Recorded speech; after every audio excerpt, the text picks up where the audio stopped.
नजरत था या मकसद की करामत थी सिखाया किसने इस्माइल को आदाब फरजंदी ये फैजान नजर था ഇത്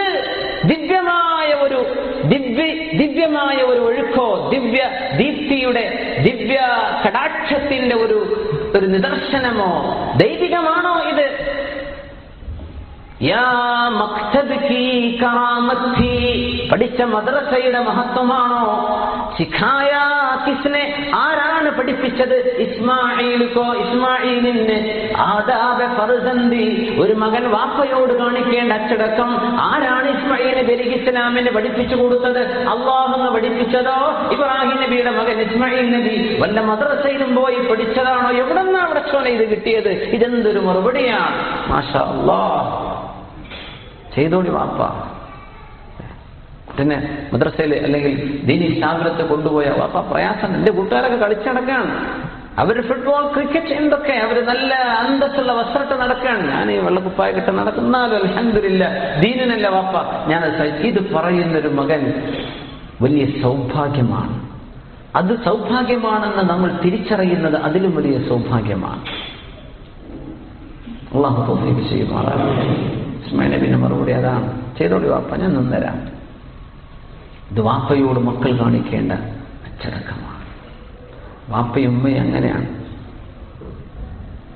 നമുക്കതിൽ ചോയ്സ് ഇല്ല എന്നല്ലേ ഉമ്മയോടും വാപ്പയോടുമുള്ള ആദരവ് അവരോട് കാണിക്കേണ്ട അച്ചടക്കം ഒരു മനുഷ്യൻ എത്ര വലുതായാലും സ്വന്തം വാപ്പ വരുമ്പോൾ എഴുന്നേറ്റ് നിൽക്കണം നമ്മളൊരു ഹദീസ് ചർച്ച ചെയ്തിട്ടുണ്ട് വാപ്പ പുറത്തുനിന്ന് കയറി വരികയാണ് നമ്മൾ ഇരിക്കുകയാണ് കസേരയിൽ എഴുന്നേറ്റ് എത്ര വലുതായാലും അവൻ എഴുന്നേറ്റ് നിന്നേ പറ്റൂ മഹാനായ ഇബ്നു അബ്ബാസ് റളിയല്ലാഹു അൻഹു ധരിക്കുന്ന അസറുണ്ട് സുബ്ഹാനല്ലാഹ് വാപ്പ സാധാരണക്കാരനാണ് മകൻ MLA ആണ് മകൻ മന്ത്രിയാണ് പറഞ്ഞിട്ട് കാര്യമില്ല ബാപ്പയാണോ നീ എഴുന്നേറ്റ് നിന്നേ പറ്റൂ ആദര സൂചകമായിട്ട് ബാപ്പയെ ബഹുമാനിക്കണം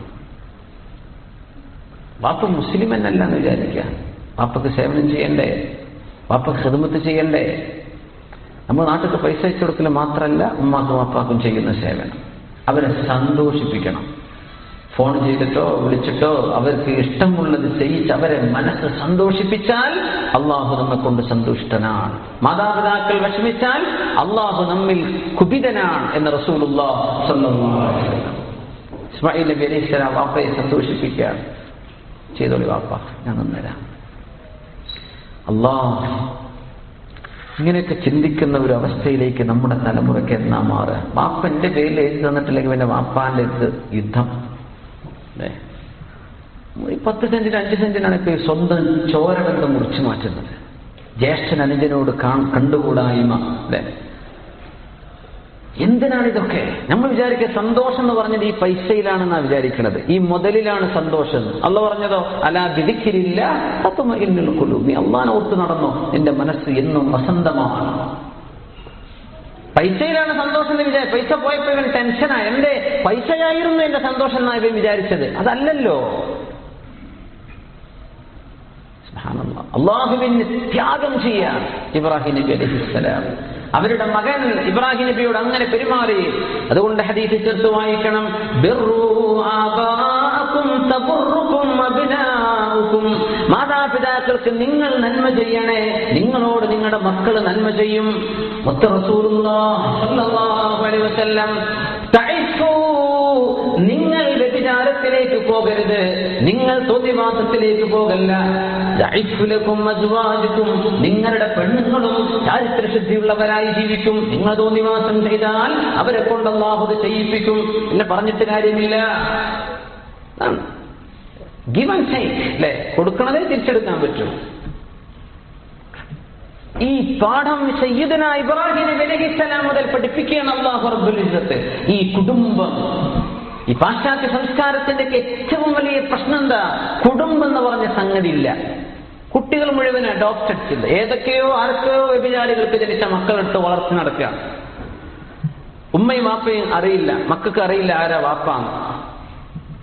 വാപ്പാന്ന് അറിയില്ല നമ്മൾ വിചാരിച്ചു അതൊക്കെ ഒരു ഹദീസിൽ വന്നിട്ടുണ്ട് ഔലാദുദ്ദിന വാപ്പയുടെ അഡ്രസ് ഇല്ലാത്ത മക്കൾ ജനിക്കുന്നത് അന്ത്യനാളിന്റെ അടയാളമാണ് മക്കൾ വർദ്ധിച്ചു വരുന്നത് ഔലാദുദ്ദിന വ്യഭിചാരത്തിൽ ജനിച്ച മക്കൾ അത് വർദ്ധിച്ചു തുടങ്ങി. നമ്മൾ നാട്ടിലൊക്കെ എത്തിയാൽ കഴിഞ്ഞു. അന്ത്യനാളിന്റെ പച്ചയായ യാഥാർത്ഥ്യം കാണാൻ തുടങ്ങി എന്നർത്ഥം. സുബ്ഹാനല്ലാഹ്. അല്ലാഹു ഈ ഉമ്മത്തിന് ഹിദായത്ത് നൽകുമാറാകട്ടെ. കുടുംബമല്ല, കുടുംബം എന്ന സങ്കല്പമല്ല. വാപ്പയെ നോക്കണ്ട, ഉമ്മയെ നോക്കാം. അവനവൻ അധ്വാനിക്കുന്നു, അവൻ അടിച്ചു പൊളിച്ച് ജീവിക്കുന്നു. 6 മാസം ജോലി, 6 മാസം ടൂറ്. കുടുംബത്തെ നോക്കണ്ട, യാതൊരു കമ്മിറ്റ്മെന്റ്സും ഇല്ല. ഇത് പാശ്ചാത്യൻ മുസ്ലിം സമൂഹത്തെ ടാർഗറ്റ് ചെയ്ത് നമ്മുടെ സമൂഹത്തിന്റെ മൂല്യങ്ങൾ തകർക്കാനുള്ള കൊടിയ ശ്രമത്തിന്റെ ഭാഗമാണ്. തിരിച്ചറിയണം. അവരത് പരസ്യമായിട്ട് പറയുന്നില്ല, നമ്മൾ ഇതൊരു കൾച്ചറൽ അറ്റാക്കാണ്. സംസ്കാരത്തെ അറ്റാക്ക് ചെയ്യാണിത്.